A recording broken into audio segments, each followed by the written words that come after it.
இயேசு கிறிஸ்து நேற்றும் இன்றும் என்றுமே மாறாதவர். எபிரேயர் 13:8.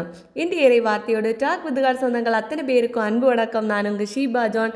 நான் இறையாசிரியருடன் சந்தோஷமா இருக்கிறேன், நீங்களும் சந்தோஷமா இருப்பீங்க அப்படின்னு நினைக்கிறேன். நேற்றும் இன்றும் என்றும் மாறாத இறைவன் நம்மோடு கூட இருக்கிறார். நாம் என்ன நடந்தாலும் இறைவனுக்கு நன்றி சொல்லுவோம், இடைவிடாது ஜெபிப்போம். இறைவன் நம்மை நிறைவாக ஆசீர்வதிப்பாராக. இன்றைய நாளிலே நாம் பிறந்த நாள், திருமண நாள், பேர் கொண்ட திருநாள் கொண்டாடுகின்ற அனைத்து மக்களுக்காகவும் குறிப்பாக ஜெபிப்போம். இன்றைய நாள் அவர்களுக்கு ஆசீர்வாதம் மிக்க நாளாக அமைய நாம் இறைவனை வேண்டுவோம். இறைவன் நம் ஒவ்வொருவரையும் நிறைவாக ஆசீர்வதிப்பாராக. திருவிவிலியம் எழுதுதல் நாள் 97. லேவியர் 23 எழுதி முடிச்சாச்சு. சமய பெருவிழாக்கள், பாஸ்காவும் புளிப்பற்ற அப்பமும், அறுவடை பெருவிழா, புத்தாண்டு பெருவிழா, பாவக்கழுவாய் நிறைவேற்றும் நாள், கூடார பெருவிழா என பல தலைப்புகளிலே அதிகாரம் முழுவதும் கொடுக்கப்பட்டுள்ளது. சற்றலசுவோம் வாருங்கள். ஆண்டவர் மோசேயிடம் கூறியது: இஸ்ரேல் மக்களிடம் நீ இவ்வாறு கூறு, நீங்கள் சபையாக கூடி புனிதமாய் கடைபிடிக்க வேண்டிய ஆண்டவருக்குரிய பண்டிகை நாட்களாவன.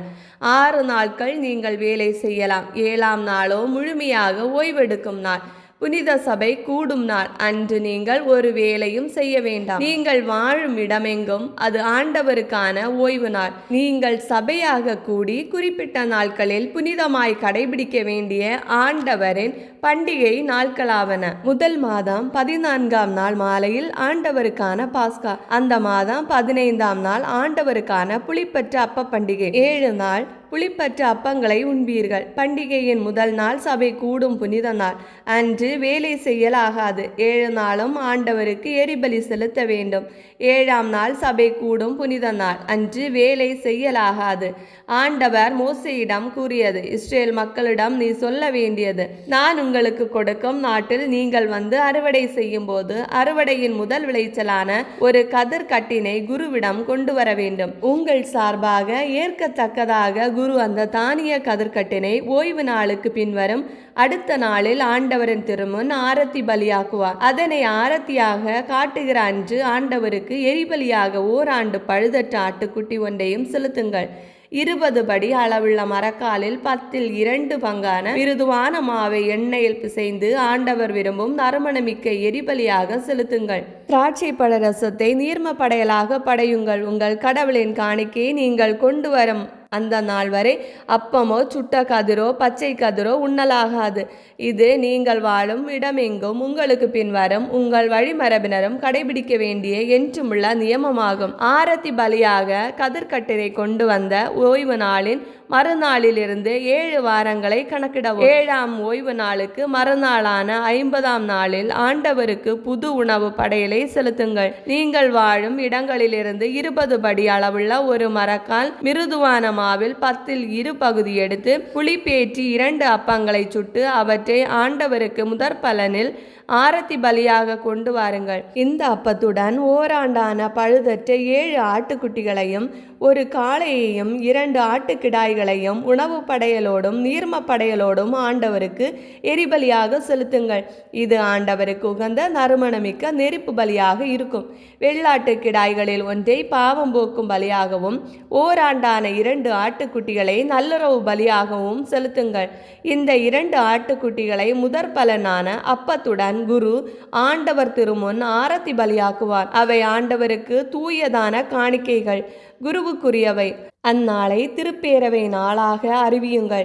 எத்தகைய வேலையும் அன்று செய்யலாகாது. இது நீங்கள் வாழும் இடமெங்கும் உங்கள் தலைமுறை தோறும் கடைபிடிக்க வேண்டிய என்றுமுள்ள நியமமாகும். உங்கள் நாட்டில் நீங்கள் அறுவடை செய்யும் போது உங்கள் வயலோரத்தில் இருப்பதை முற்றிலும் அறுத்துவிடாமலும் சிந்தி கிடக்கும் கதிர்களை பொறுக்காமலும் இருங்கள். அவற்றை எளியவருக்கும் அந்நியருக்கும் விட்டுவிடுங்கள். நானே உங்கள் கடவுளாகிய ஆண்டவர். ஆண்டவர் மோசேயிடம் கூறியது: நீ இஸ்ரேல் மக்களிடம் கூறு, 7ஆம் மாதம் முதல் நாள் உங்களுக்கு ஓய்வு நாள்.